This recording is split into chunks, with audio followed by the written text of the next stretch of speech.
Hello everyone, welcome to the Logos Project. This is your host Dom. In this episode, Sam and I tackle various questions about Catholic theology. If you enjoy this content, please rate the show and leave us a review. Thanks for listening.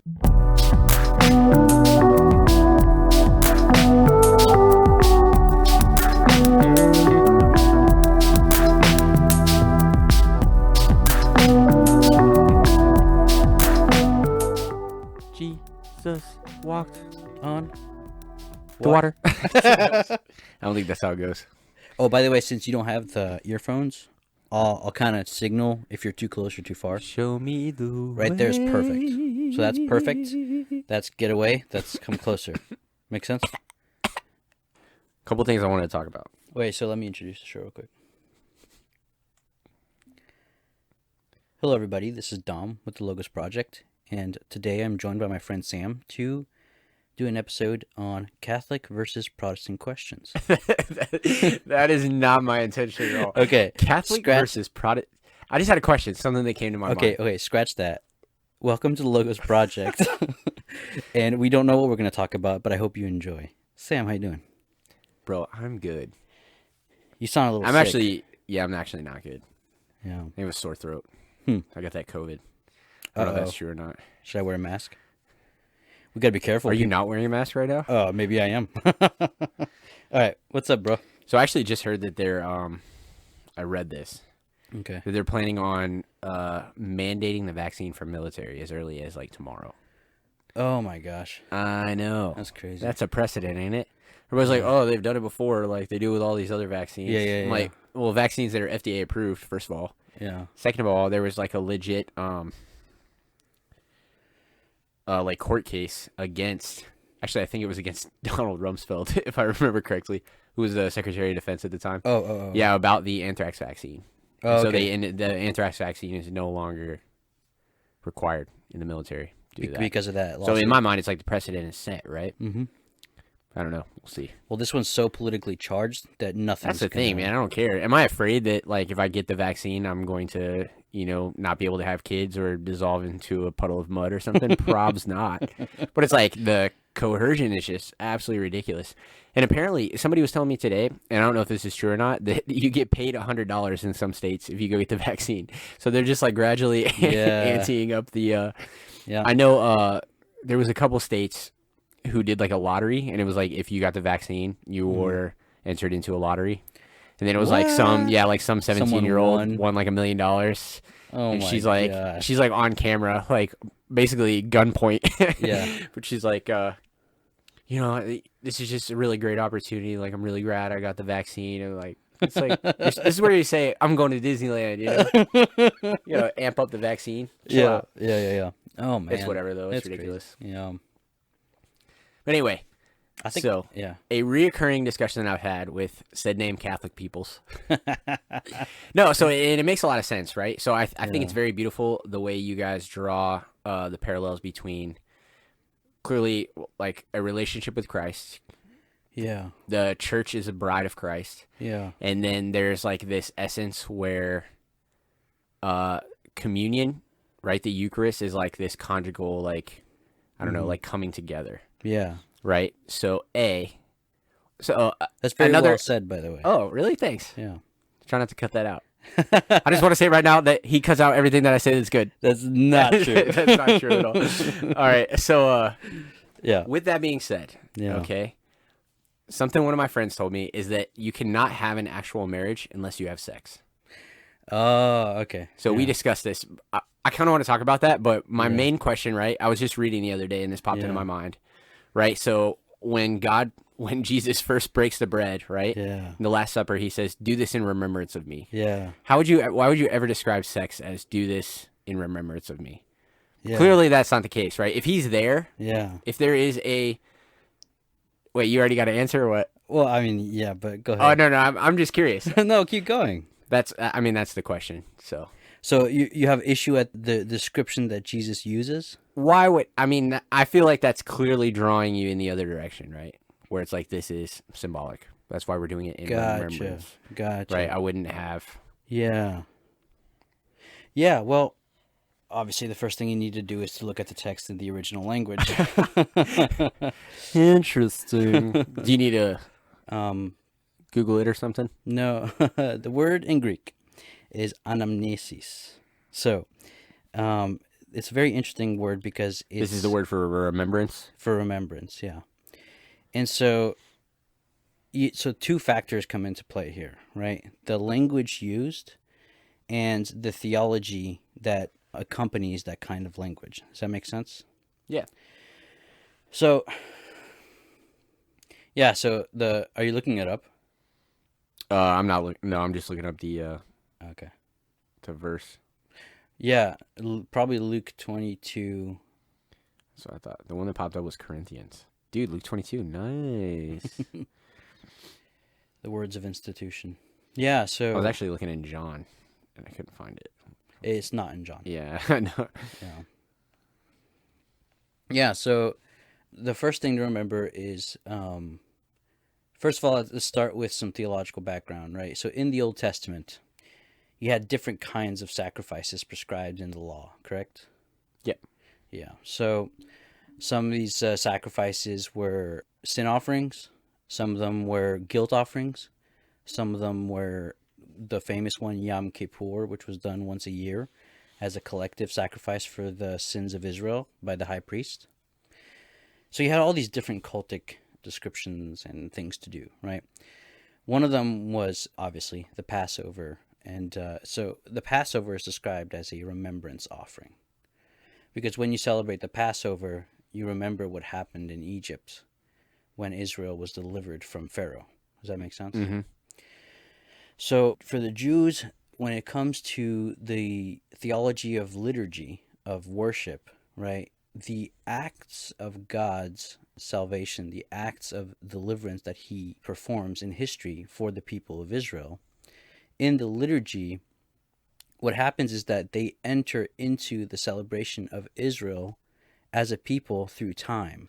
So because they're part of Israel and Israel has this identity as a people, then when God delivered their fathers from Egypt, he delivered them as well. And so when they offer the Passover meal, they're offering it in unison with their fathers. So there's a sense in which for the Jews, the Passover is an incorporation. It's something that unites all Jewish people as a people to each other, but also to God. So I'll tell you what, grab your phone. Look up 1 Corinthians chapter 10 and read verse 17 and 18 for us if you want. If I want. If you don't want, read it anyways. Let's see here. 17 and 18. Because there is one bread, we who are many are one body, for we all partake of the one bread. Consider the people of Israel. Are not those who eat the sacrifices participants in the altar? So the idea being here is that what Paul is doing is contrasting the Lord's Supper with the Passover meal. Does that make sense? Yeah. And so for the Passover meal, I mean, that's like a clear. yeah, That's like it was a Passover meal, right? Yeah, yeah. It wasn't controversial that the Christian Lord's Supper is, the kind of new Passover, right? Yep. And so the idea being is that it's a corporate act that makes present God's salvific work in time. That's kind of the Jewish theology behind that. And so time doesn't. So it's not like you had Israel back then and Israel now. You only have one Israel, and you're a part of Israel. Does that make sense? Yeah.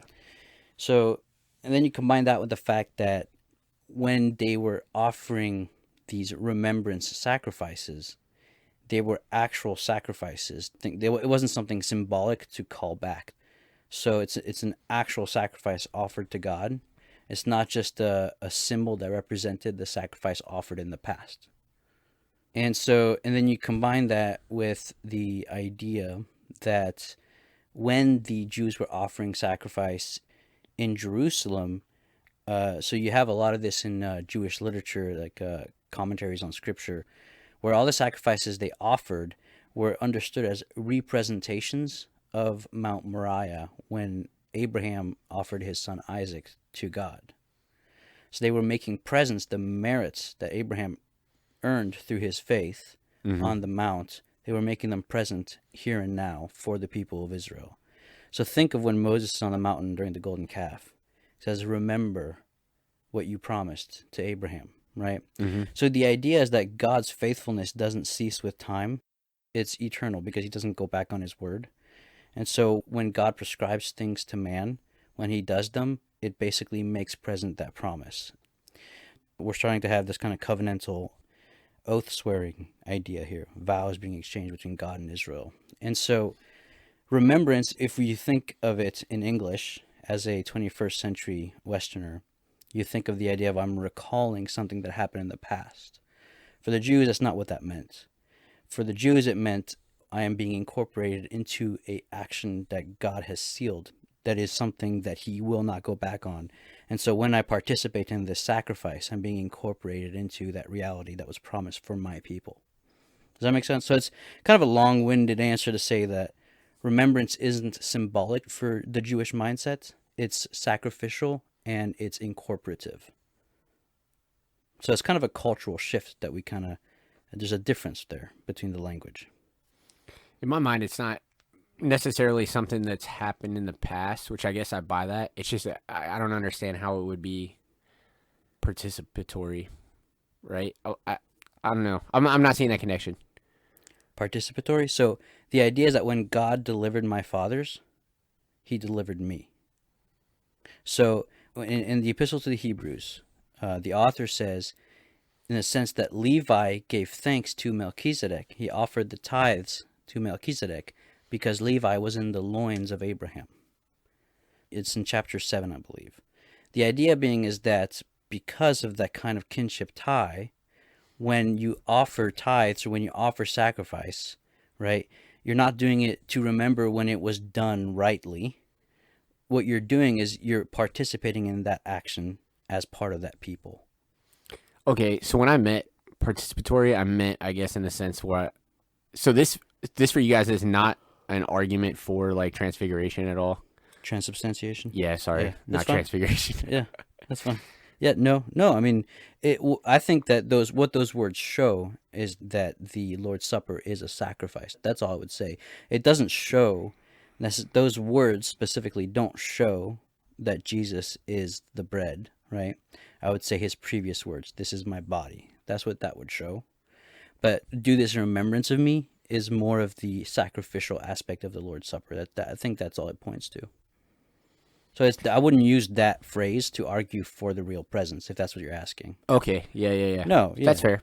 So so you guys view communion as a sacrifice of Christ? That's a great question. Yeah.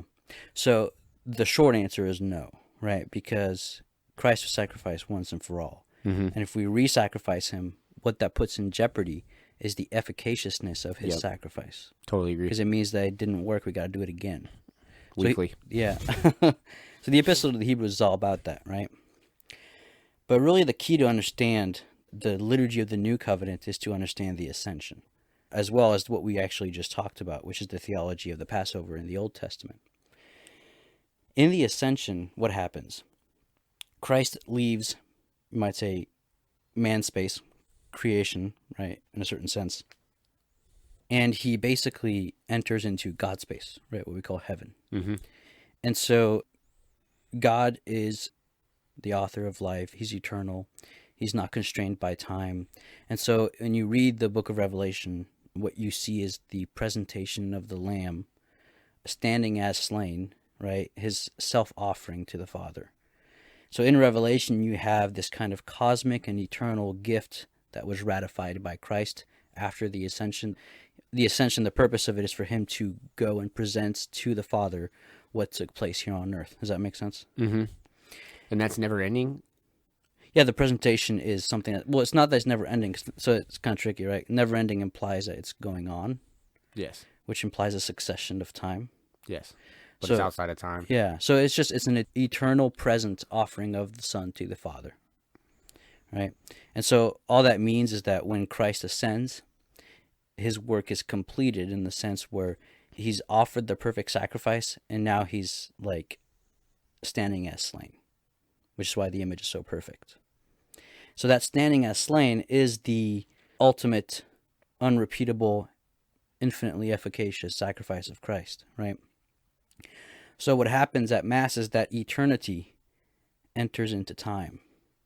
And then we're incorporated, just like the Jews for the Passover, into this new Passover, which is a new deliverance from slavery, the slavery of sin. And so every Mass is a representation of the single sacrifice that is unrepeatable.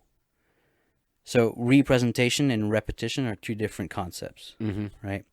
One means that what's eternal enters into time, just like the Incarnation, right? The Son, the second person of the Holy Trinity, is eternal, but he enters into time. So this is also why you can explain how the Incarnation of Christ is the source of grace for the past, before his incarnation, in a certain sense. Because you're talking about a kind of ontological causal effect, not a chronological one. It comes from Christ, and it expands back to Abraham as well, as we hear in, again, the epistle. A lot of this is in the epistle to the Hebrews. And so in that certain sense, Christ's merits are applied even to before his incarnation, but they do come from Christ. So just so the Mass is a kind of representation of the one sacrifice that happened in the past. But it's not a repetition, because it's not like we're sacrificing him again. It's more like we're entering into the reality of that one sacrifice. I hope that helps. I know it's kind of a mouthful. No, I mean, that actually makes sense. Yeah. So why is, if this is like I don't want to say a redo, but like a more perfect version of the Passover, why are you required to do it every week as opposed to every year? Well, it goes back to Acts, right? I mean, it's in the New Testament. The new Sabbath, right? So like you could say, why did the Jews have to do it every Saturday? Seems arbitrary. Have to do the Sabbath? Yeah. Seems arbitrary, right? I don't know. It seems pretty specific. Yeah. Seventh day. So we do it too. So like we can argue that why is it a different day, but you can't argue that it's arbitrary. From what you said, I can apply that to the Old Testament, is what I'm saying. You see what I'm saying? So from what you said, yeah, I'm drawing parallels with Passover. So until just now, I didn't know there was a parallel to the Sabbath as well. Oh yeah, it's in Acts. Like this is not Catholic versus Protestant. Like this is just biblical. I mean, even Protestants do it this way too, right? It's Sunday is the new Sabbath. This is a Christian thing. It's not a Catholic thing. I mean, but mass, the liturgy in and of itself, right, is supposed to be a new Passover. So the new Passover we participate in every Sabbath. Every Sabbath, yeah, every new Sabbath. That's right. And that's in Acts. So it's Acts chapter 20, verse 7. Says, on the first day of the week, when we were gathered together to break bread, Paul talked with them, intending to depart on the morrow, and he prolonged his speech until midnight. There were many lights in the upper chamber where we were gathered, and when Paul had gone up and had broken bread and eaten, he conversed with them a long while until daybreak, and so departed. So the idea that it's on the first day, then you combine that action of breaking the bread with what Paul says in 1 Corinthians chapter 10, like the whole chapter, there's a bit more in there. And what you start seeing is this kind of Christian praxis that shows up as well in other documents in the 1st and 2nd century, where they would break bread on the first day and not the Sabbath, so Sunday. Mm-hmm. And so we could have a whole discussion on the theological significance of that, but I don't think it really matters. I think I understand what you were trying to say initially, which is the fact that it's every Sunday and that it's the Passover as opposed to it's every Sunday and it's the Sabbath. Literally exactly what I'm saying, yeah. So, and then you want a kind of theological reason for that. Does that make sense? Yes. Okay. I didn't fully get that. Is there one? No, that's fair. Yeah, sorry. Yeah, so there is. And, I mean, it's a long one, but there is. So, okay, now I get your question. I apologize. Yeah, you have to go back to Genesis, right? So the theology of the New Testament kind of gives us the setting for this. And so, like a lot of things, it takes all these different aspects and threads that come together in a beautiful way, which is literally what the New Testament does. But think of it this way, right? Jesus is the fulfillment, right, of everything that was promised. So there's a certain sense in which he encapsulates the idea of the new Moses, the new David, the new Solomon. Mm-hmm. You know, all these new things, like he's the new temple, all these things converge in the new Passover lamb. So there's a sense in which, because of the very nature of the New Testament, it's going to be the blueprints of all the shadows that came before, the very blueprint upon which the shadows were, after which the shadows were designed. So the idea is that I can give you a case as to why Jesus is the new Solomon, why he's the new David, and why he's the new Moses. No, I buy all that. Yeah, but let's say you didn't or weren't really familiar with the stories of some of these characters. Let's just say it would take me a while to explain that, right? Mm-hmm. So I would say it's the same thing, and let's do it. But I would say it's the same thing with why is the Sabbath also now the Passover? It's because in the Lord's Supper, there's a fulfillment of all these themes. So it's not just the Sabbath, the new Sabbath, but it's also the new Passover. It's also the new Yom Kippur. It's also the new Exodus. It's also the new Davidic meal that you see in 1st and 2nd Samuel. So it incorporates all of those things. So now you want to get into it, I'm guessing? Yeah. Okay. You got time. Yeah. So basically the idea is that if you look at the Exodus, right? What's going on? Here, I'll tell you what. Let's hash it out. What's the Exodus? What's going on? Well, we could, if that's going to take a long time, we could also talk about the parallels between sex and a relationship. Yeah, let's do that. With communion. We can do both. Yeah, it sounds like you want to do that one, huh? Yeah. All right, let's do that one. Any thoughts on this image that has been drawn by some annoying Catholic friends of yours? No, so the image actually makes sense. Oh, do you okay. feel like it? Do you feel like it takes anything away from the presence that we'll experience with Jesus when we're in heaven? Is it a different presence, right? Because Yeah. it should ultimately be the same thing. Yeah. You're experiencing it on earth. Yeah. So that's a good And point. how is that even possible if you're not sinless when on earth, right? So you guys have this whole idea of like purgatory and stuff, right? Because you can't go into heaven while being sinful. Yeah. So you need to be purged of that. Sure. So how come you can do communion while you're sinful? Okay, I see what you mean. That's a good question. Or is it like literally if you go to confession and then go to communion and then drop dead right there, like you go straight to heaven? Yeah, good questions. So, all right, which one do you want me to address? It's all the same question, Dom. I'm just kidding. Okay. Okay, I'll start at the beginning. So the question kind of seems to me to be, when we are in heaven, will we receive communion, right? Is that kind of the first part? No, Oh, okay, that's where my mind not at went. all. That's interesting. Dang, okay. So I'll put it to you this way. You're saying, how come we can receive Christ if we are not purified from our dispositions and attractions towards idolatry and sin, right? Yeah, if that's, yeah, sure. Yeah, and yet, why can't I go to heaven even though I'm not purified if I can receive communion if I'm not purified, since both imply kind of a union with God? Yeah. So otherwise, those things would be like tiered on some level. Yeah. It's like you're in union with God, but like on a lesser tier, Yeah. which I don't think you guys would agree with that, right? I don't think I understood, but I think I get the first question. Fair enough. So for the first question, I would say, I think you have to talk about grace, right? When you talk about the relationship between God and between man, you're talking about a free, infinite gift of God himself. He gives like everything. He can't give more because he gives himself, right? And God is literally infinite. So he gives literally everything he can give to man. But does man accept all of it? If he did, he would be a saint. Mm-hmm. A walking, talking, breathing saint. Like me. Yeah. Yeah. Hopefully. Just kidding. But we look around us and people try to be good, but sometimes they fail, right? And so do they fail because God didn't give himself to them fully? No. No, because they didn't fully accept his grace. Does that make sense? Mm-hmm. Failure is always on our part, but the good that comes out is always on the part of God's grace. Is how that works? Yeah. Yeah.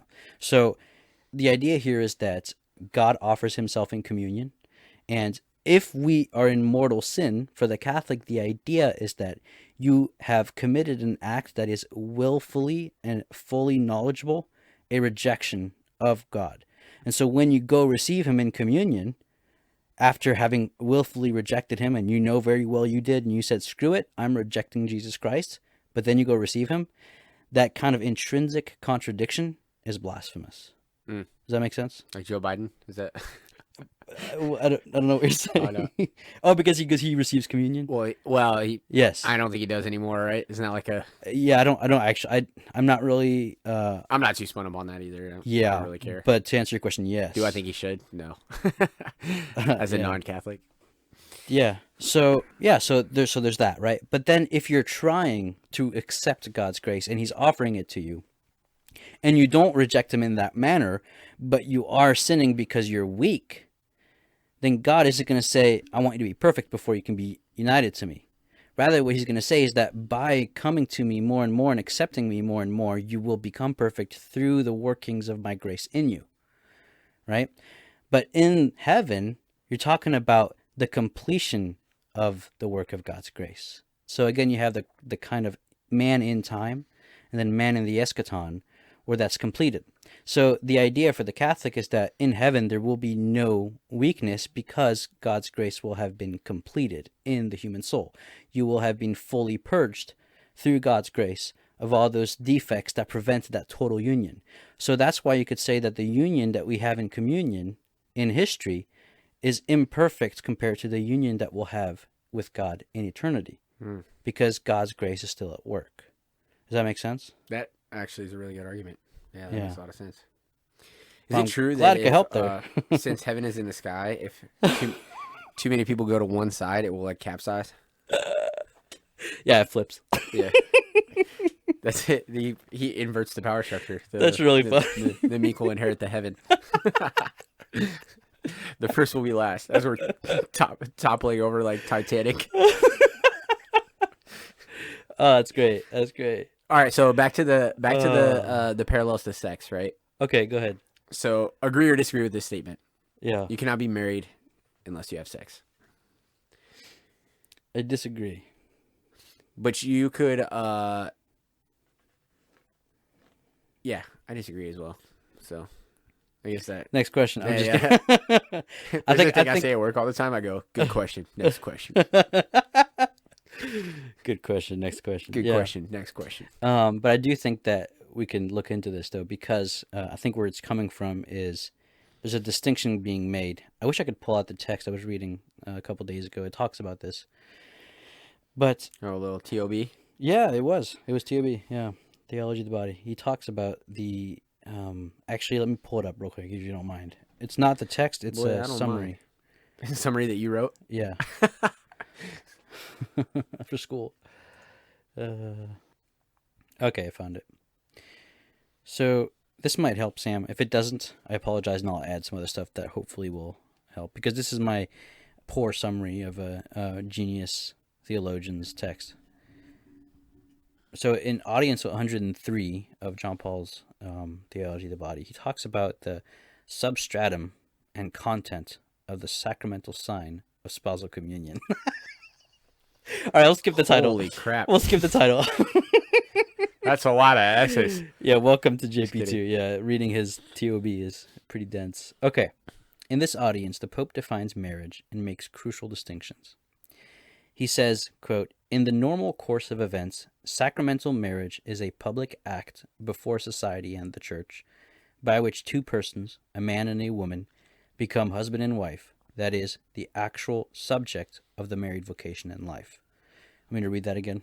No, that's good. Cool. Next, he explains that, quote, "both the man and the woman administer the sacrament," end quote. He goes on to distinguish between the ratum non consummatum and the copula conjugale. Latin terms? You know when you don't understand something and you can be like, oh, could you say that in English? Well, now I can actually say that. That's a good point. So the ratum non consummatum means the sacrament has been ratified but not consummated. And then the copula conjugale means the conjugal, I don't want to use the word, I guess intercourse would be the word, the conjugal intercourse. Mm-hmm. So there's a distinction between a ratified marriage and a consummated marriage, and that consummation is called the conjugal intercourse. So a ratified marriage is a marriage, but it's not an indissoluble marriage. So a word that's been used in the tradition of the church is it's a Josephite marriage, because when Saint Joseph was married to the Blessed Virgin, it was a real marriage, but it was one that was not indissoluble. Although I don't know, I'd have to look into that because the marriage that they had was very deep on a spiritual level. So I don't know. Hope so. Yeah, I mean, they were both Yeah, I mean, I imagine great saints, Yeah. So the idea here is that, so he explains, ready? The former being the vows, and the latter being the marital embrace. The dynamic of these distinctions is found in the fact that, quote, the sacramental sign is constituted in the intentional order, inasmuch as it is simultaneously constituted in the real order. So he makes a chronological versus ontological distinction again here. So, in a certain sense, when you speak the vows to your spouse, what you're doing is you're reading the language of each other's bodies and verbalizing it in a seal. So when I say, I am yours, you are mine, or I swear to be faithful till death do us part, the list of conditions, in sickness or in health. So there's an unconditional gift of self that is spoken, but that gift, right, is a kind of a verbalization, a reading of the language that is fully expressed in the marital embrace. Because what does the marital embrace express? It expressed the vows. That unconditional love, yeah. Yeah, it's the faithful devotion, gift. Vulnerability, yeah. All of that. So what the marital act does is, think of it when we talked about covenant, it's the ritual that accompanies the oath, that ratifies the solemn pact. Does that make sense? Mm-hmm. So when you swear the oath, what you're doing is you're giving expression to the act that will take place shortly thereafter. And so when it comes to the ontological constituents of the sacrament, you can't separate in a certain sense. You can only distinguish the words and the marital embrace because they're a single act in a certain sense. The distinction here is one is the intention and the other is the actual action.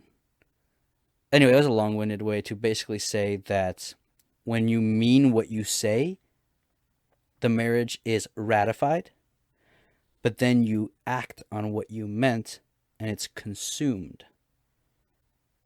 Does that make sense? Yeah, I actually really like that a lot.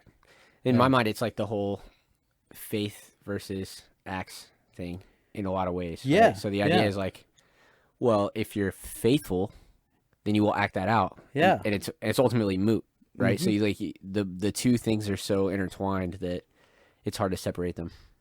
Absolutely beautiful. I totally agree with you. Hey, how often does that happen? I'm bud. Totally No, agree I'm with just kidding. you. It's More than we admit. Yeah, it's really beautiful, and I think that's absolutely right. Which is that you can make an act of faith. You can solemnly pledge yourself to Christ, right? And that's genuine. You have done it, right? And you've meant it. Yeah, absolutely. But then the hard time, the challenge shows up right after. Will you follow through? Right? Mm-hmm. So two constituents of the sacramental sign is the ratification and then the consummation. Yeah, so that's all. So yeah. Wow. Next question. That's all. I think that's all I got, man. That's Well, you want to go back on those very specific things, anyway. Well, that's great. That's a good little episode right there. Well, so how about this? Something I heard recently. This is, I don't know if you're gonna like this or not. Okay. So you know how we talk often about how I want to use the word traditions, almost a liturgy a lot of times of Christian religion is almost like a reclaiming of like pagan traditions. Mm. So somebody made the argument that communion, right? So Catholics will say taking a sip out of a cup and like passing it on, and everybody kind of is came from, I don't even know if it'd be pagan religions or like more like shamans participating in like hallucinogens or like whether it be like, I don't even know, peyote, something like that, Yeah. mushrooms. Yeah. So I think your question is, some people have said that what you see in the kind of Catholic liturgy are elements from paganism. Well, I mean, nobody disagrees with that, right? You don't disagree with that. I do, yeah. Do you? Yeah, absolutely. Interesting. You want me to explain? Yeah, go for it. Well, let's start. Wait, so I thought the idea was that it was like, because these came from like the original, even the idea of sacrifice came from like Okay, I see what you're saying. pagan religions. I think a lot of distinctions here can be made. Yeah, Yeah. Go ahead. Not because I'm not trying to like bring this down or anything, but Yeah. yeah. Okay, I see what you mean. So, talking to what I was saying, there was several decades ago a trend. Rudolf Bultmann is a theologian that a lot of people that are into scholarship or nerds, they'll know about him. He made some connections between what we call mystery religions and the practice of baptizing people, baptism, as well as like secret meals. So there's some people who tie the Zoroastrians to movements like the Essenes in the Dead Sea Scroll community. Mm-hmm. And they say, they had this Kaddish meal. It's like a secret kind of cultic meal. So there's a lot of attempts to associate certain practices with Judaism and Christianity in a kind of overly eclectic way. So eclecticism is like borrowing from various different sources and combining it, right? So there's been a trend in scholarship. It's going away, thanks be to God, through better scholarship, that started to assume that nothing was original, right? And so here's a good place to make distinctions. I don't want to say nothing was original. I don't think that's fair at all. Yeah. But like, there's clear parallels, right? Especially if you look at like the oldest stories in Genesis and such. It's like these traditions are clearly borrowed and like. But yeah, I just wanted to make that clarification that I'm not accusing.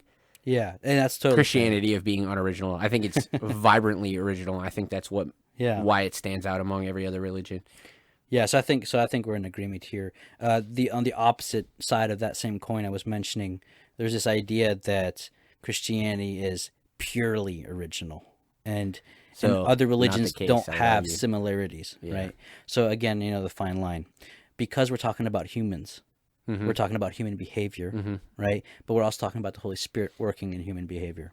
So again, there's, you have to approach it sanely and respectfully and intelligently, and not just make broad strokes like Catholic Mass is a pagan ritual or Protestant Sunday worship is some kind of Jewid ceremony. I don't know. You see what I'm saying? So yeah, if you're responsible, you realize that certain elements are in all cultures and they're good elements that are used by human people because humans are humans. Mm-hmm. But certain cultures are different because people groups are creative, and man is a very creative being, and his expressiveness can take on certain forms that are different. And the Jews is a perfect example. And what recent scholarship has been uncovering is that the Bultmanns have been, maybe not on purpose, but biased, and been trying to find this kind of overly eclectic origins to Christianity. Turns out Christianity is deeply Jewish. That's the other thing. Oh, word? Yeah. I had no idea. Well, that's the thing. So, like, baptism was tied to the mystery religions, and now we're discovering, no, it's tied to the Essenes, right? The Essenes were accused of being tied to the Zoroastrians. Turns out they were more tied to the tradition of Elijah and Elisha.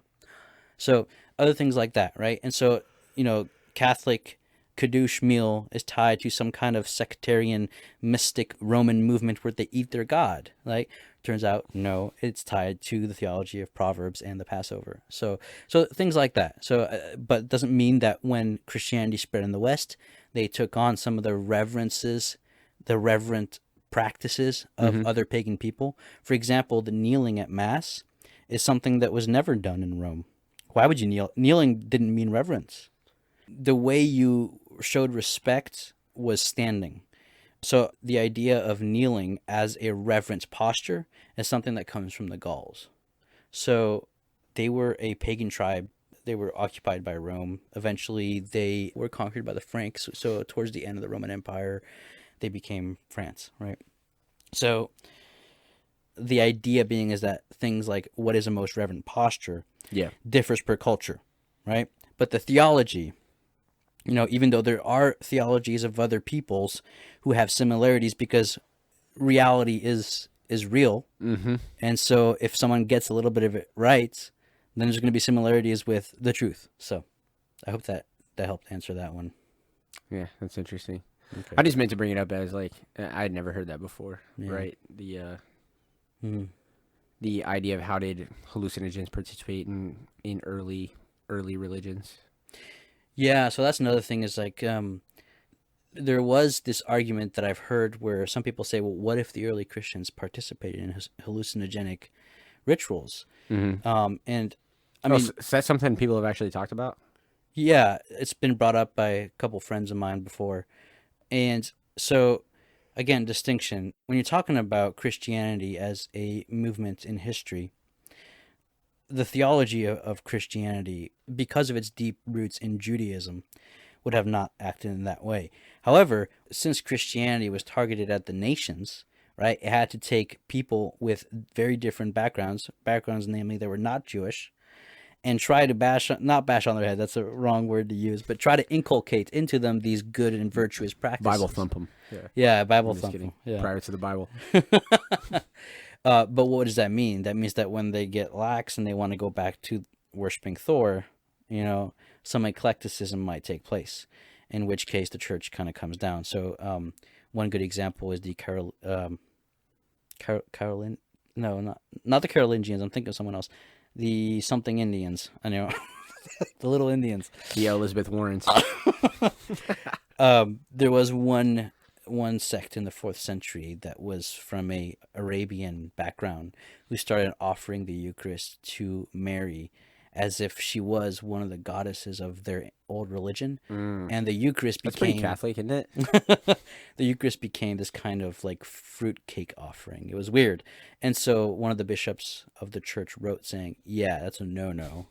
Mary is not to be worshipped. She's to be revered because she's the mother of our Lord and our mother, but she's not to be worshipped as God. The Eucharist is only to the Father through the Son. God is the one to be worshipped. And so he kind of stepped on that one. So that's a good example. Train fell off the tracks a little bit there. Yeah. Do you think he wrote him like a letter similar to the letters from Paul, where he like has this big long introduction? The letter is available. I don't know. Oh, is it really? Yeah. I guess that makes sense. Right? Why would it be? Yeah.